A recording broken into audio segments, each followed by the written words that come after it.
Thank you very much, Debbie. I appreciate the introduction. It's a pleasure to be here. I'm a long time, like pretty much everybody in the room, a long time B&H customer, loyal to B&H and other camera outlets in New York City as well.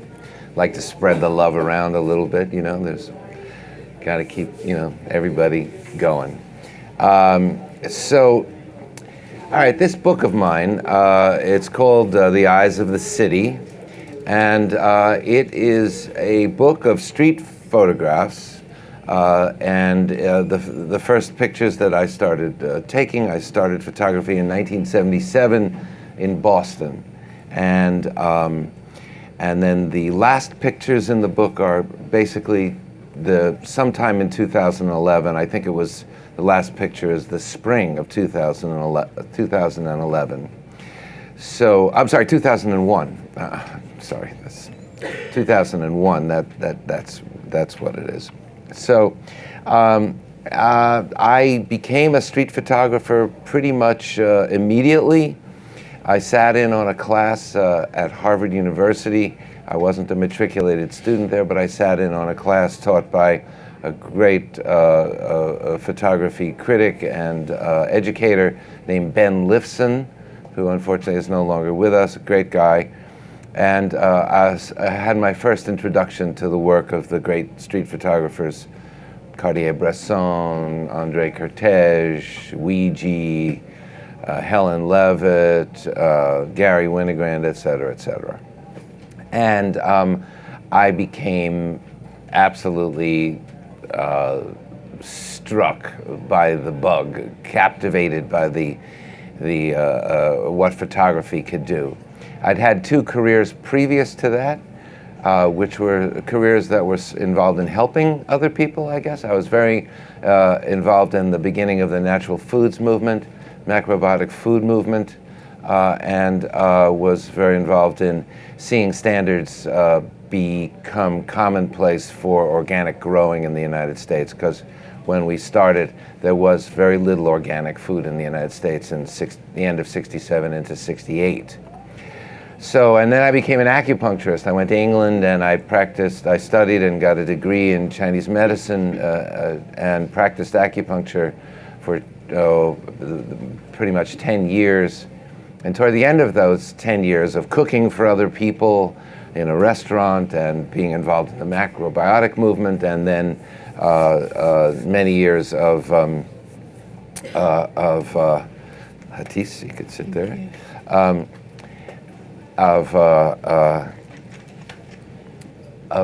practicing acupuncture, I felt the need to do something for myself, something quote unquote selfish, because what I was doing previous to that was, being helpful to other people in ways that I knew about and was trained to be able to do fairly effectively. But anyway, I got very into photography in 1977. As I said, I took this class, and the class was very wonderful. And then that very summer, I was very lucky. That is, I took a weekend workshop with the great Gary Winogrand. I'm sure many of you know who he was. And so I hung out with him for a weekend. And in that weekend, I have to say, I learned probably everything I needed to know about how to shoot on the street, how to comport myself on the street. I just basically watched him. And I saw what he did and how he made himself so invisible, which is a very key thing in street photography. You don't want to, telegraph your intentions that you're going to take a picture. You don't want to, stand there and do that. You want to be focused ahead of time. You want to be, your camera needs to be set up properly ahead of time, and so forth. So that was very fortuitous. And then I shot in Boston from 1977 until basically the beginning of 1980. And the end of 1980, and then I moved back home. I'm from New York City. Then I moved back home to New York City in 1980, and have more or less been here ever since. I don't live in New York anymore, but I recently moved out to live upstate.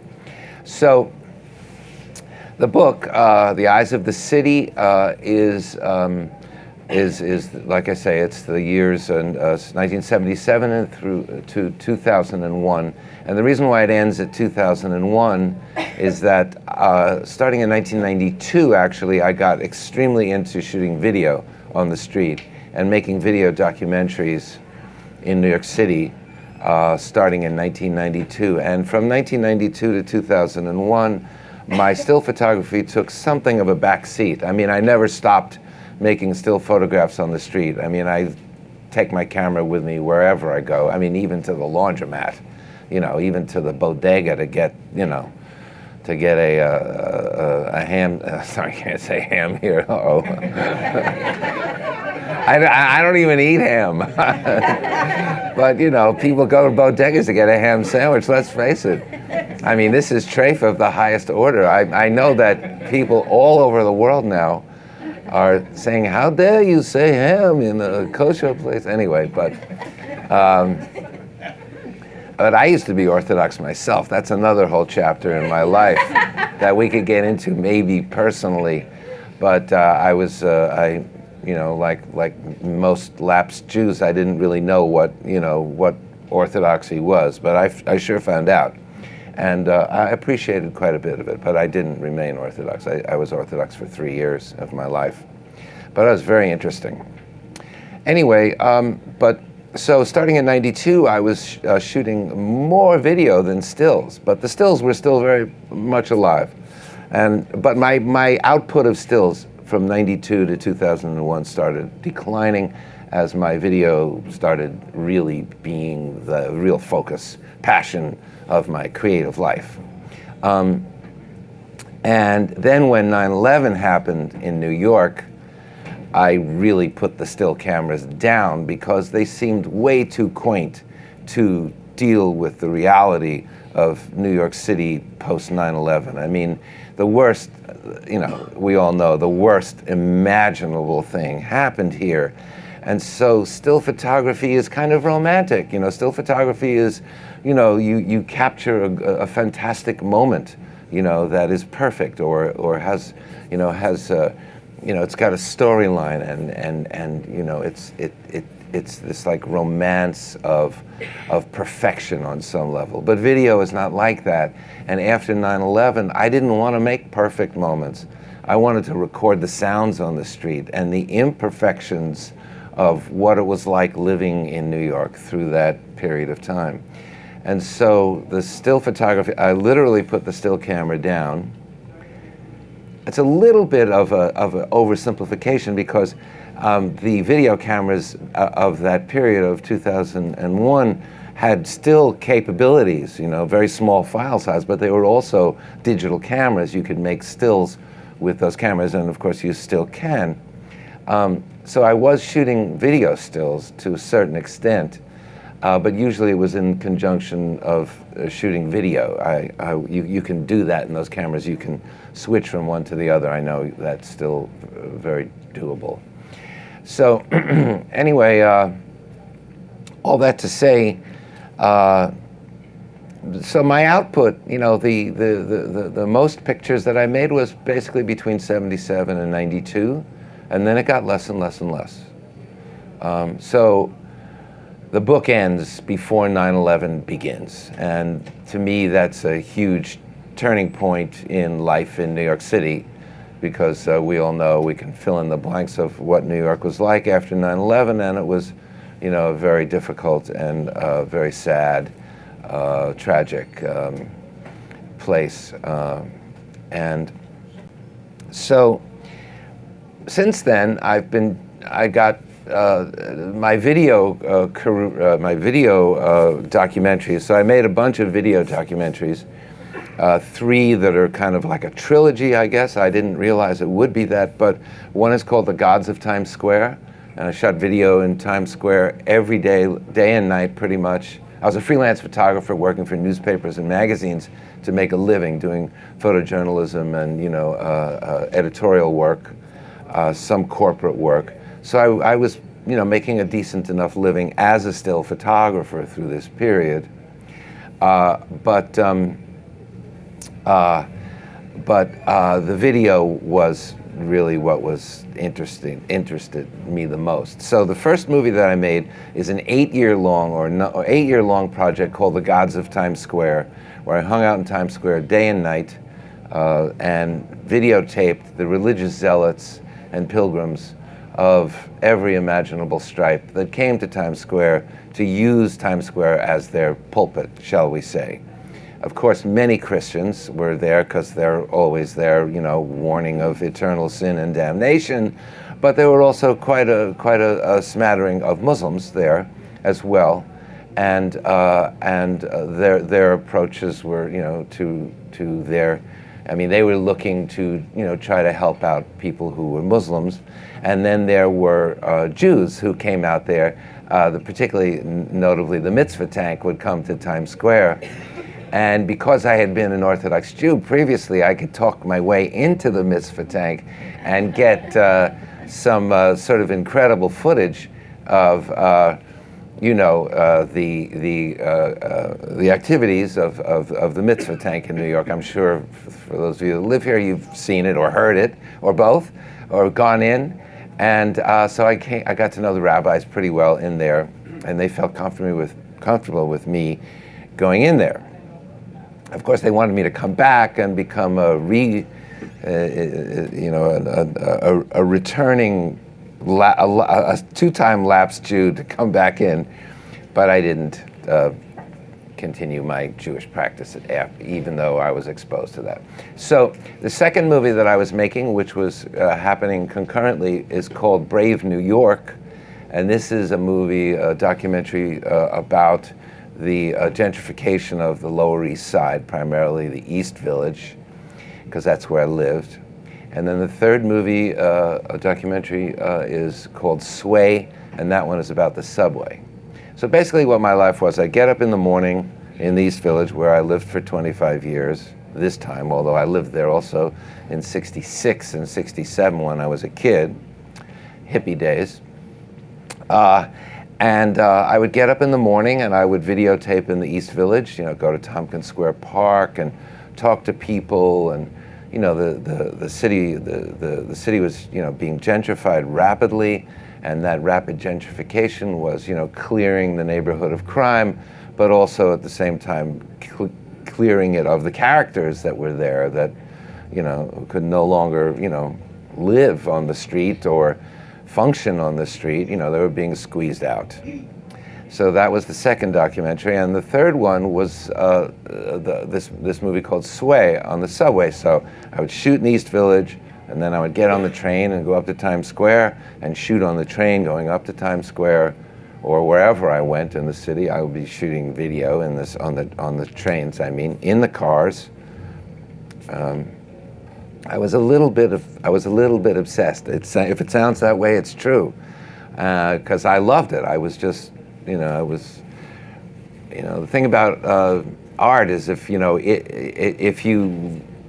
somehow can get to the place where it takes you over, then you can make really interesting work because you're so into it and you're so committed, and you go to whatever lengths you need to get the technical information that you need. It's actually not that big of a deal if you're interested. So those three movies were made, and then I moved to Martha's Vineyard, and right about that, and just before I moved there, I got wildly into film, motion picture film, shooting Super 8, 16 millimeter, and 35 millimeter film, motion picture film. And since that time, I've been primarily a filmmaker. That is, working on film. I don't mean it in the sense of that it's used these days, but I shoot film, actual film, motion picture film. And so I'm working on two documentaries, and one is a documentary called AKA Martha's Vineyard. I've been going to that island for like 45 years. Ever since I was 20. No, not 2023 maybe. Anyway, so and this is a documentary about the history of the lovely island of Martha's Vineyard, but from the Native American tribe's point of view that lives there, the Wampanoag tribe, because I'm very close with a number of the elders in the tribe, and they let me in. They let me into their very closed world to make a film about the history there, but from their point of view. No non-native scholars talk in this movie. It's just people in the tribe. And then that led to another one, which I'm in the process of still. It's all shot, but much of the film unfortunately hasn't been developed yet. But it's very expensive shooting film. It's very expensive, shooting motion picture film. So that one is about the contact between the river tribes in the history of the contact between the Dutch and the river tribes in the 17th century. So where we live now was once called New Netherland. This town was called New Amsterdam. I'm sure you all know that. And the Dutch were extremely brutal in how they dealt with the local tribes. And it's a history that nobody knows, and it really needs to be known, I feel, because in knowing the history, it can give one a better perspective on why the present has many of the problems that it has, because there are literally ghosts, in the closet. That and slavery in this country are the twin ghosts that go unrecognized and haunt, from my point of view, haunt the whole prospect of being a so-called American. So anyway, starting a couple of years ago, I realized that the way to sort of, I'm 70 years old now, so I'm like in the final sort of, 4-chapter movie, whatever. And I wanted to get this work out finally. I mean, the documentaries had been released and they've been shown in a lot of film festivals, all over the world. But I still needed, to get my still photography work out. So myself and a very talented editor named Regina Montfort worked with me, and we went through my whole entire archive of all those years. I had been doing that on my own for many, many years, obviously, on my own. So I pretty much knew, which pictures could or could not be in the book. And then we just we made little 4x5 prints and put them on the floor and just started moving them around, And so the results are that book, The Eyes of the City. And it's called The Eyes of the City because there's a lot of photographs of people looking at me at the moment of making the picture. Now, normally I don't like that, but it somehow worked. So I'll just run through some of these and talk about a few of them. And this is the first picture in the book. And then, okay, so the second picture in the book is the Twin Towers. So you kind of know, like right up front, what this book is about. And I've become kind of known for shooting in the subway because there weren't a lot of, everybody has a few subway pictures, but I really made a thing out of shooting in the subway in that period of time. And it was rather dangerous, and it was maybe a little rash on my part because at this time in my life, I'm raising my son, who's now 46, and he was, 14, 15 years old when I'm making these pictures.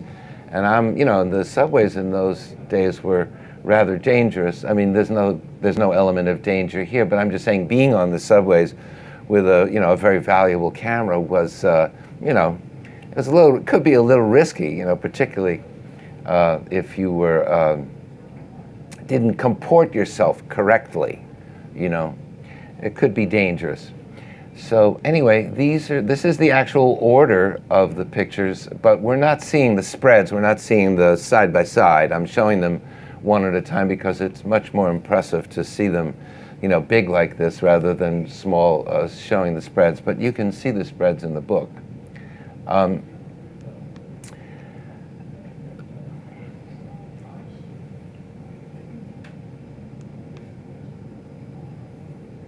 That's 1978.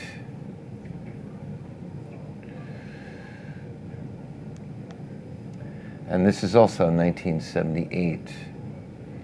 I like making photographs where there's a lot going on. They're difficult to make, where there's a lot of information in a photograph, and you're juggling that information in a formal sense. But little things, I learned early that I wanted to do was little things like this, like putting faces on the edge. And I discovered, I don't know if I heard somebody talk about it, but I discovered for myself that, the best pictures very often are made on the edges. That is to say, when there's, if there's interesting content somewhere in the middle of the picture, if the edges are also echoing the main subject matter possibly, it really gives it a life, So I think this one, was fortunate. I mean, I wish maybe that pole wasn't there, but it's okay. It's hard to achieve perfection. This is a late one, actually. This is getting towards, this one I think was 2000 or 2001. I think it might have been the early spring of 2001. It's in the book. But it's funny because this is the beginning of the hipster look, and Hasid, over here, and a hipster. And they're both wearing scarves. And sometimes you just get lucky. So, the way, you have to approach this kind of photography is to always have your camera. Obviously, you can't have it in a camera bag. It's got to be wrapped around your hand, or it's got to be on your shoulder. And I wouldn't really in those days, I would not wear it around my neck, ever, actually. I just walk around with the camera, strapped to my hand. This was actually the first picture, the first one that I thought was a good picture that I ever took. And this is in Boston, a newsboy looking at his cross at the entrance to the Boston underground system, the subway there. And, because it's Boston, the train station kiosks look like a church. It's a very formal place, Boston. And from the beginning of my photographic endeavors, I started using the flash on the street. A friend of mine in Boston taught me how to do it, the technique where, in the winter time, particularly when it's dark out, where you extend the length of the shutter speed and get a somewhat blurred image because of that, and then use the flash as well, which stops the motion, freezes the motion. And so in a way, it's two images. The blur, some of them are, this one, for instance. So this blur right here, this is the 1/8 of a second or 15th of a second of him walking from this position to that position. So the flash goes off in the beginning and freezes him, and then he keeps moving for another 15th of a second, and so the nose becomes elongated, and it becomes very ghostly. And it is, to a certain extent, an exercise in randomness, shall we say, because you can't predict exactly how it's going to look. But once you see this effect, and if you want to use it and incorporate it and use it as a means of expressing something, you can. So I was doing that from the very beginning. All right, so a lot about street photography is just for me has always been making pictures that ask more questions than they answer. Like, what the heck is going on here? You write the story, is what I'm saying. I mean, I could tell you, I don't want to have to go through each one of them, but you can maybe write your own script. So those are the ones that I like the best. that don't hit you over the head, that put a little question mark in your head, you know. These are the kinds of things that, like you're always dealing in street photography, not only with the content of the picture, but the formal arrangement. So this woman is the point of two triangles, obviously, him to her to him, and then that triangle of these three women. And, these are like these split-second things where, you see something and you just react. I when I used to teach, I would always, I tried to title my class. I taught at ICP for a number of years in the 80s into the early 90s, and I wanted to entitle my class, Shoot First, Ask Questions Later. But they didn't like the title. They wouldn't let me use it because they said, oh no, we don't shoot pictures, we make photographs, So anyway, but the sense of reacting as a street photographer, the quicker you can react, the better. You bypass thought. It's all instinct, it's almost like hunting in a way, and it can be criticized as being predatory on a certain level, indeed, because you're just reacting. You're not filtering. I mean, maybe everything that you know is filtering through that moment, but nonetheless, for me at least, it required, instantaneous reaction for the kinds of pictures that I wanted to get. Diane Arbus, for instance, was completely different. She would make, portraits of people very often on the street, and also very often with flash as well. But these were people that she met and had conversations with and got to know, and so that was not my approach at all. I was not into meeting people or making friends. It could be a problem sometimes. People would get upset that I made their photograph, but I did what I had to do, and I just kept moving, and hoped that this somewhere down the line, this instinctive activity of mine as a photographer would bear fruit. And I feel like it has. I feel very happy that I got this book out finally, probably the one major book of my life. And I'm glad it took so long in a way, because now, because I've been able to, edit it, very tightly as the years have gone on. All right, so again, and so, for me, photojournalism and street photography are very, very similar. Because as a street photographer, you're taking the pulse of your time.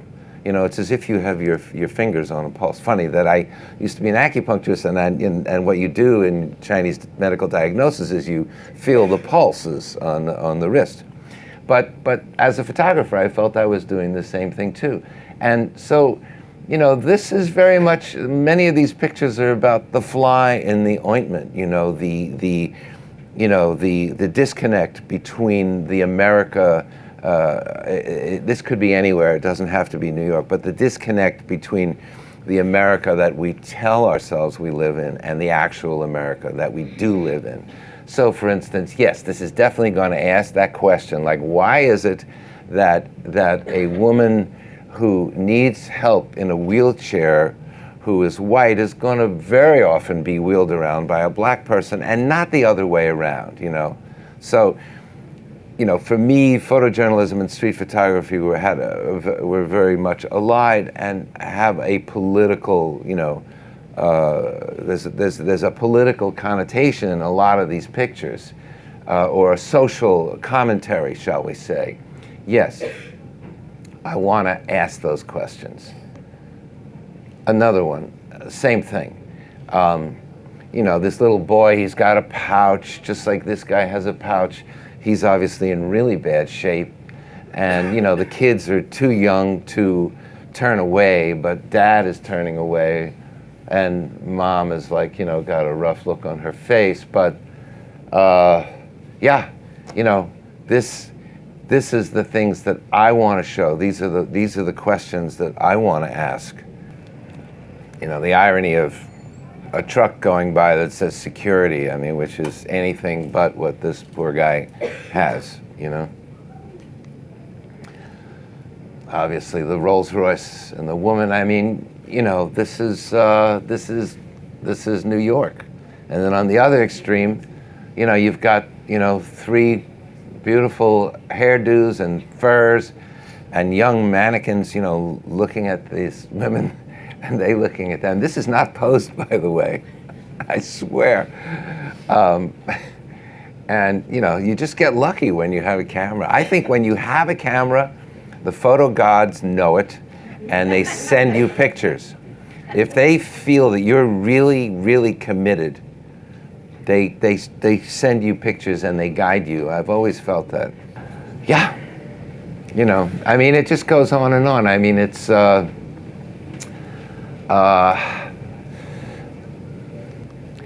and that is the same man who you saw in the picture with the hands that way. I then came up and, you know, I don't know, we had a couple of words. I forgot what I said. And I said, I'm going to take a picture. And he pointed at me, obviously in really bad shape. I mean, these are not the kind of pictures you're going to want to put in on your wall in your house, probably, like that. But, so, you know, so you get an idea. So, you know, everything is fair game. Now, this is an interesting picture. I'll just tell it to you really quickly because they are holding hands, but it looks like they're having a moment. Their eyes are closed. I don't know if it looks that way to you, but to me, it looks like their eyes are closed, and it looks like they're having an intimate moment. But the only reason why their eyes are closed is not because they're having a moment so much as because the train that's leaving the station is kicking up dust and it's getting in their eyes and their eyes are closed because of the dust and not because of anything romantic. However, from a photographer's point of view, you know, who cares? This is the lie that tells the truth, you know? You know, but that's the kind of mindset, you know, you got to cultivate, I think, as a street photographer. It's not what is happening, it's what it looks like, you know, or what story it might be telling, even if the elements that go into the story are, you know, perfectly explainable. You know, if you can get something out of it that then makes it, in which it transcends itself, that to me is very cool. So I'm very happy about that picture. So again, this is the name of the book, The Eyes of the City. You know, obviously we've made some kind of eye contact, this woman and I, and that happens. We're always looking at one another. We're always looking. You know, everybody's always looking at one another. And, you know, and that's what cities are all about. We look at one another. We're constantly, you know, fantasizing or judging, or, you know, we get to see our own prejudices and our own beauties and our own compassion or lack of it in looking at other people. And, you know, maybe behind that is the thought that there is no other. You know, maybe by doing this, I'm trying to work out my own uncomfortableness with the other, you know, something like that. Of course, the trains, you know, that was in those days, you know, the graffiti was just, you know, absolutely, for me, gorgeous. I know a lot of people dislike graffiti, but I really loved it because for me, you know, it's like, these are the kids that have been dealt out of the hand. These are the kids that want to be known. These are the kids that you know, felt like they were unrecognized in this culture. And so they painted, you know, this sometimes incredibly beautiful things on the train. So I wasn't against graffiti at all. And what I loved about it was that, you know, after a while, when one person's tag went over another person's tag, and that went on for years at a time, it would start to look kind of like Jackson Pollock's drip paintings a little bit, or, you know, but I love randomness. I love what happens when things happen randomly, and then that's almost like an auto art, like the culture is expressing itself through many people at once. Again, this is one of those pictures where, you know, you got to have the camera. It's got to be out. You can't, you know, this was like one quick thing. There was a moment. I'm standing on the other door, obviously, and, you know, this couple is they are truly having an intimate moment. but it's so crazy that the glass is broken right there. I mean, you know, that's what I'm saying. If you have the camera with you all the time and you're passionate about photography, somehow you get cut some slack and you get some pictures, and this picture comes through, or one that you really like, and somehow it provides, you know, lots of inspiration, and then you just go out and shoot with, you know, with renewed vigor. I believe in getting into that sort of photo zone, you know, when you get a good one, and then, you know, and then you're just looking all the time for pictures. So, okay, this is the edit of the book, by the way. This is the sequence of the book, though, as I said, you're not seeing the spreads. So, you know, this was probably after the first bombing, and then this is which was at One World Trade Center, and this is the lobby of One World Trade. And you know, I'm just telling my story. You know what I mean? I'm telling it the way I see it. I didn't really give a darn, you know, about, you know, trying to make something really homogeneous. You know, I wanted it to reflect these years. This was 24 years of work, and in that period of time, the World Trade Center, you know, was there and then was not there, and that haunts me. And that's how this, and this is after the first bombing, and so I saw this, you know, symbol of the Ottoman Empire and Islam, and at the end of the book, the last, second to last picture, well, you'll see, we'll get there. Flash picture, that's actually the World Trade Center up there on the upper left. The Woolworth building right here. So this is the camera moving, you know, this is that blurriness that's happening because of the long shutter speed. But because the flash, I mean, the flash obviously has no effect on these buildings in the back. Maybe it has a little effect right here because that's near the flash, but it does on him, so it freezes him. This is that technique I'm talking about. And so it creates like two completely different and almost competing textures.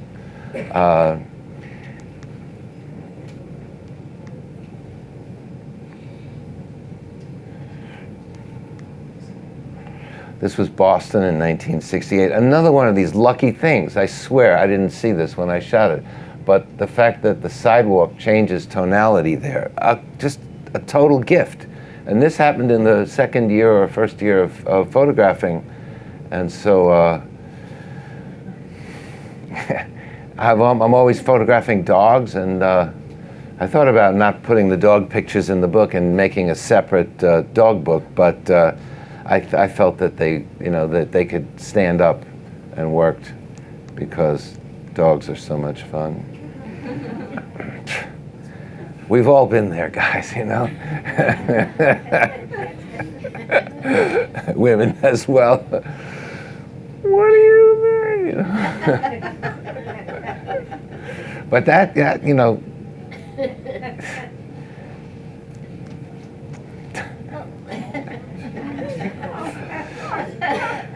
So it's not all doom. It's not all doom and gloom in this book. You know, there's racy moments of like. Uh-oh. I caught him. So this is why I called it The Eyes of the City. You know, these pictures where people are looking at me, and yet they're looking at me adds to the photograph, not take away. I mean, just them looking at, you know, lingerie in a window would not be interesting. You know, it's only interesting, I think, because he's looking at me and saying, "What the hell are you doing looking at us?" And, you know, and so you write that story, like, what's going on here? Well, maybe, you know, whatever, you can invent your own story. This is really, and that picture goes next to this one, which is just, I mean, this woman looks like a concentration camp victim. This is anorexia nervosa in the worst way. I don't think she has a clue what she looks like. I mean, she's dressed up. She probably feels she looks great. And so, you know, again, I didn't want to leave things like this out of the book because, you know, the book is a snapshot of the time in which we live. That's the way I looked at it, you know, and I didn't want to hold anything back, even if it was something that would, you know, never be like collected, you know, by somebody. This man got his legs shot off in Vietnam. Again, the eyes looking right at me, and the dialogue, you know, of a young woman putting on makeup and this probably homeless woman.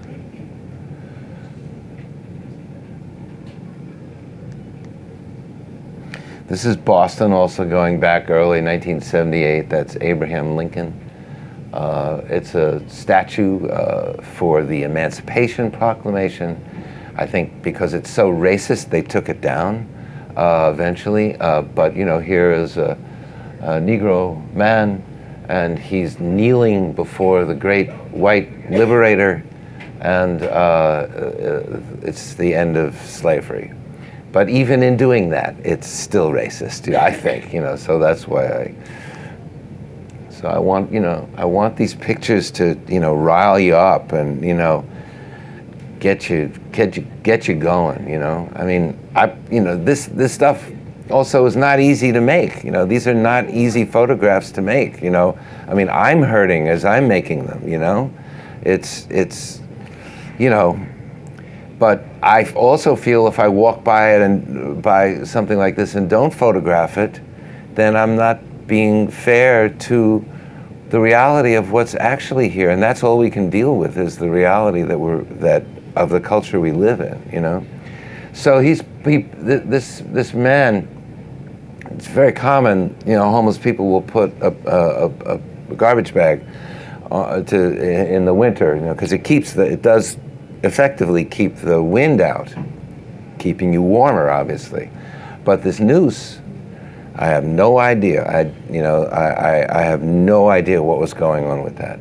But it evokes this horrible history in America, where Negroes were lynched, you know, in every state in this land, you know, and you know, I want that information in the forefront of this book. So that's why it's there. I'm not gonna, you know, obviously this one speaks for itself. So you can see it's, you know, it's a very, and that comes, this picture comes after the other one. So it's a very, you know, I edited it in a, I mean, maybe I could be accused of editing it in a heavy-handed way, but I don't care, you know. I just want to, you know, like I say, photograph the time in which I'm living and not try to invent something pretty out of it, because the pretty moments come also. You know, it's a mixture. It's always a mixture. Reality is always extremely complicated, and I didn't want to oversimplify it. Again, the eyes, you know. But, you know, with street photography, or any photography for that matter, you know, it's always about form and content, you know. The formal aspect of the picture is, you know, the shape, where everything is, you know, and then the content aspect of the picture, you know, is the characters within it, shall we say. But sometimes the form can feel like content, that the form itself has content, that the form itself conveys a certain energy, a certain feeling that you may not be able to put into words. But when that feeling of formal complexity and harmony backs up a photograph with a lot of content, then you've got a very interesting dialogue. This was one of the things that Winogrand used to say, that Gary Winogrand used to say that the best photographs were the ones where the form and the content were threatening to overwhelm one another, right? In the best pictures, the formal aspect was threatening to be the most important, and also the content aspect was threatening to be the most important. And so this tension between form and content is something that I heard about early on and tried to incorporate in the pictures. Again, photographs that ask more questions than they answer. I do not really know what's going on here. I have thought to myself, maybe I think he's maybe an actor or a dancer or something to do with the arts, and he might be the lawyer, or he might be the manager. I don't know. But I didn't have a conversation with them. So you write your own story. And the same thing here. You know, I have no idea what's going on exactly, but I feel like it's a lovely question to ask, you know. You know, there's a lot of interesting characters in this city. This is 5th and 57th. You know, this kid is us. You know, we look at mortality, we look at old age and sickness, you know, and, you know, again, you know, I'm just photographing my time.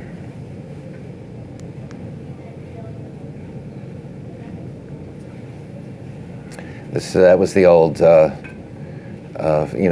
bus station before they renovated it. I mean, it's still there, but 42nd and 8th. She really gets me. She was, you know, she really had that smile in her heart too, you know. She was a very cool person. I'd seen her on the street for a while.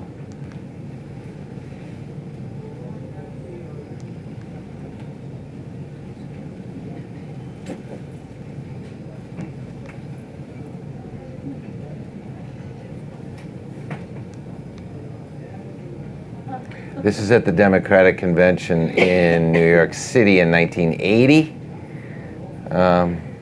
Obviously Carter and Mondale. Flash.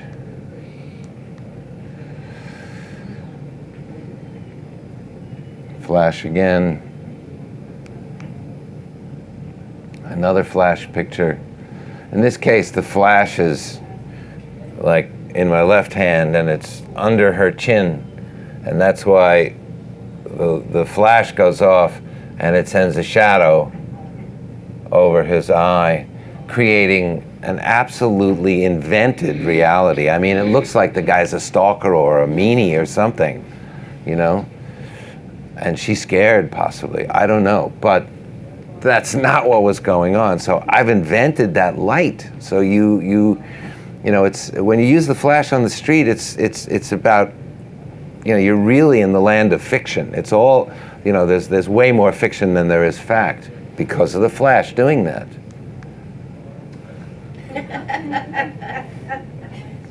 Now this was an interesting moment because I had photographed. Most people, when they see the picture, just naturally assume that the three kids go with her. But that's not the case. It makes more sense that they go with her. So they were out, I guess, wherever in the summer somewhere, and they fell asleep, and they're leaning on the woman that they had come into the train with. I got on the train and saw this, so I didn't see that. I didn't see them get on.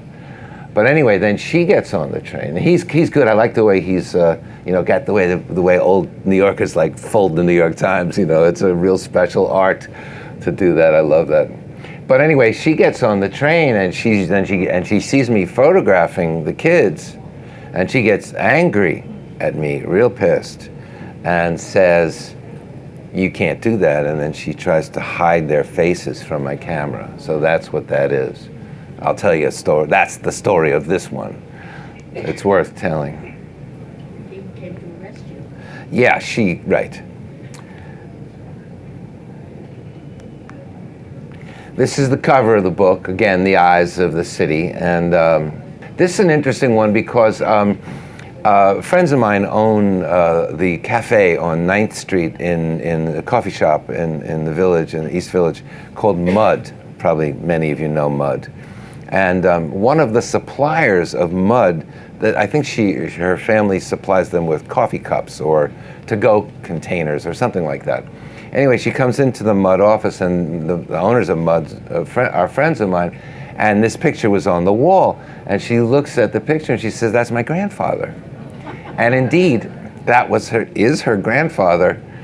And so she told me what was going on here. It's always fun to find this out. Very rarely does it happen. But he's a diamond cutter working in the jewelry district, and he's on his way home. And in the valise here are both diamonds that he's going to finish or work on cutting at home in his own. He had a shop on 47th Street as well as at home. So he had a bunch of diamonds in there that were very valuable, and he had a gun. He had a gun in there. There's a gun in that valise. So, so I, of course, gave her a copy of the picture in the book because it was wonderful to hear. Yeah.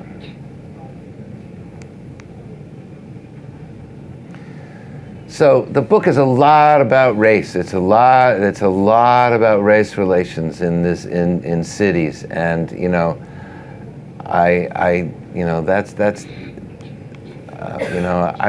feel good about that. I feel good about it because I feel uncomfortable.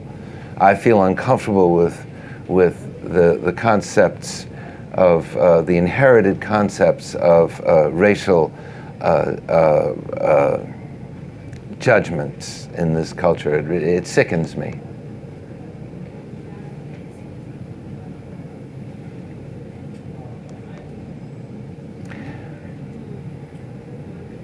That's a three-legged dog, by the way. See, that back leg is missing. There's just a stump there. That's Boston. That's a banker. He works for that dog works for Bankers Trust, I believe. He was on his lunch break. We had a good conversation. This was Boston also. Dogs that ran as a pack during the day.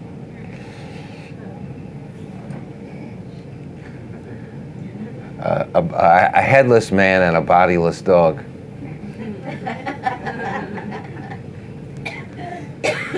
This is that fellow, that same one, who, that's how he got around, the fellow on the skateboard at 57th Street. This is how he got around.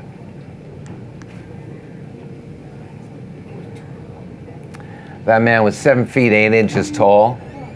On the back of his jersey, on the back of his shirt, it said his name, which was Skybo, SkYbo, and then it said 7 feet 8 inches. So he was 7'8". But believe you me, I tried as best I could to get the head to be right there. That was, that was what I wanted. I wanted the silhouette of his head to be exactly there, and I just got lucky. And I could only take one picture. Most of these are one picture, but this one, that's what I mean. Where you gotta really respond and really size up the situation. Mr. Reagan, before he was president, 1979 in Boston, he went to campaign, and Jimmy Carter was also that same day. He was there, but not together.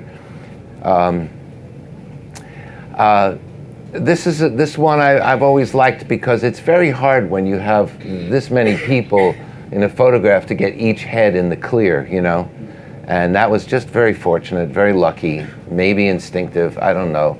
I'm not going to take a lot of credit for it. But how did I get that position? I don't even remember. It was so many years ago. How was I able to get over here that it seemed like very bad? I mean, these are Secret Service, Secret Service, Secret Service, and Secret Service. Look at this guy who's got Reagan's back. And he's wearing the same color suit. They do that. The one that takes the bullet, the Secret Service person that, is there to take the bullet.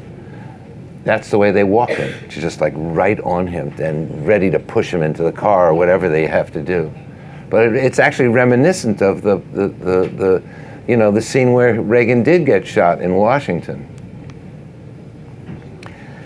This is the 1980 Democratic Convention in New York also. That's Shirley Chisholm, the first woman to ever run for president of the United States. Unfortunately, she didn't win. So this section is obviously getting into, the photojournalism assignments that I was constantly doing. This was the huge anti-nuke march on June 12th, 1982, where 1 million people marched from the UN to the Great Lawn in Central Park, protesting nuclear bombs and nuclear power, something we need again.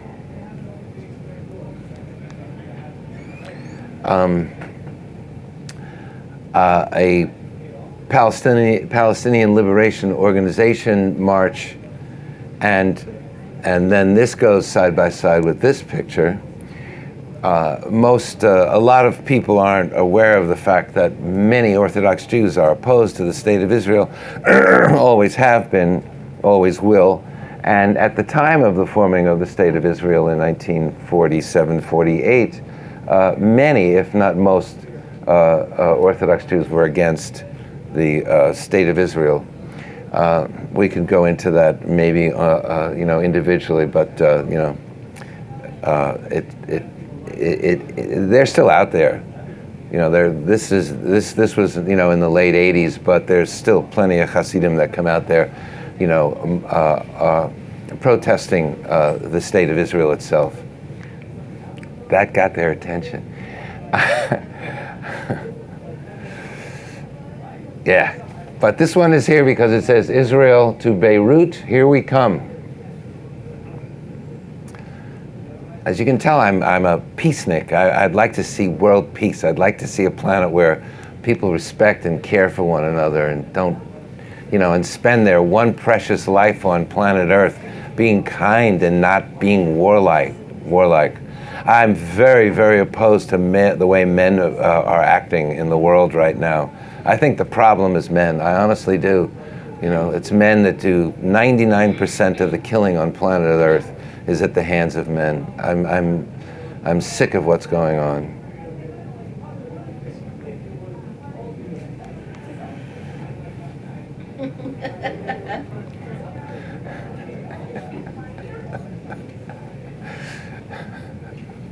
This is obviously later. This is in the 90s. That's like 93, 94.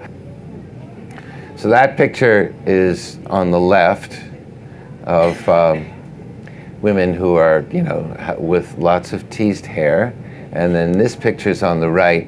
And these are people on the line of hopefuls, hopeful to get to get into the famous club Studio 54 in like 1982, I think. And they're waiting online and they get picked.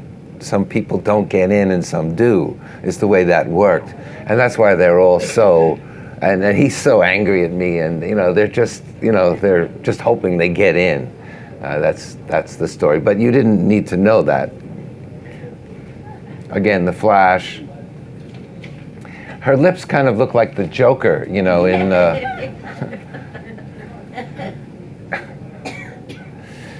I'm sorry. I mean, this is one of those pictures that really, really, really helped me when I first started. I took this picture while I was walking around Boston with Gary Winogrand. We weren't together, but I was in this workshop, as I said, and he said one thing that really always stayed with me. He said that a photograph itself can describe intelligence. And I rolled that over in my mind for many years. What does that mean, a photograph can describe intelligence? And this one, one of the ways that might be happening in this photograph is, here's the pleat of this woman's dress, and here's the tag that is holding this into cardboard, saying the price of the bananas. How do you invent these things? That's a photograph describing intelligence as far as I'm concerned. The photograph does it. I didn't see that. I mean, not that I was conscious of, but all these hands, another one of these kind of gifts, I mean, even with the bananas coming out of his crotch, I mean, that's crazy. I mean, come on. You can't invent this stuff. Reality is more interesting than anything you could dream up. This is just, a straight picture of a woman in a cafe, and the light coming in from the street is, bisecting her face. This is the reflection on the window. This is Fridays, a restaurant in Boston. I was driving a cab when I was photographing in Boston, so I could shoot from my cab, and this was a picture made while I was driving a cab in Boston. This is at Kennedy Airport, the famous Saarinen structure, Terminal 5, I guess it's called now, but it's not being used JetBlue used it for a while. Just kids playing on there. I don't know, maybe they're worried the cops are going to come, who knows. But this was like 78, and so was this. That's actually me there. And that's my father, and we're going to the airport to pick up my son. This is one of the few pictures that was taken with a telephoto lens. This was a 90 millimeter lens. Almost all the others were taken with short lenses like 35 or 28 primarily. Again, these little things that happen. And then right here, you notice it says Pray. Pray was the first graffiti artist. It was a woman who was Christian and who spent her whole entire life, day and night, scratching Pray into phone booths, onto cigarette machines, onto any surface that could be scratched. You can see it all in the subway. She scratched Pray. So I didn't know that, and then I found that in a couple of my pictures that was there. But again, this is one maybe where the formal element outweighs the content element, possibly, or at least is threatening to overwhelm it.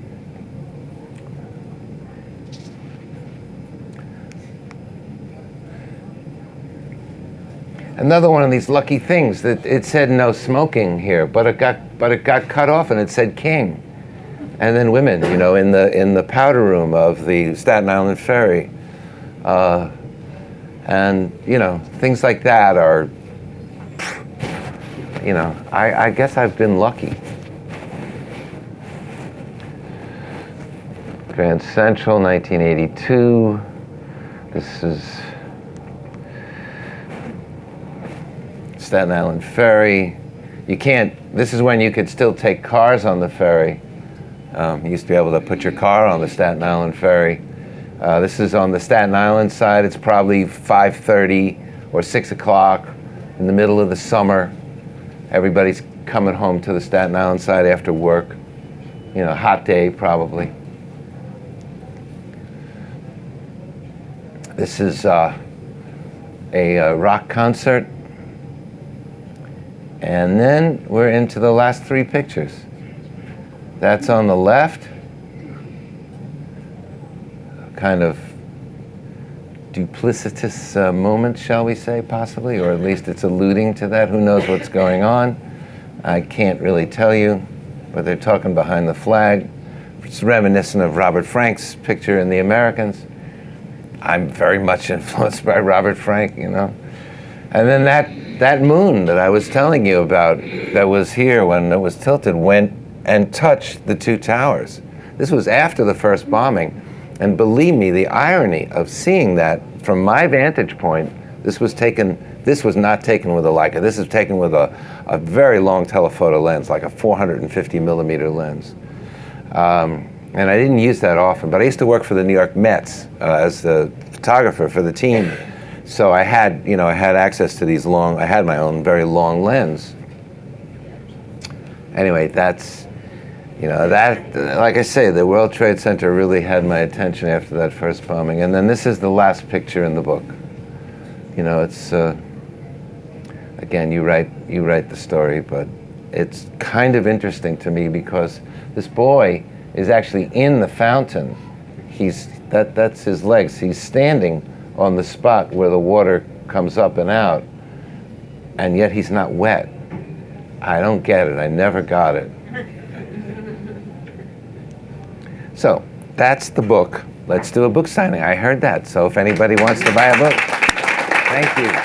Whether you're a hobbyist or a professional, B&H has the answers to your questions.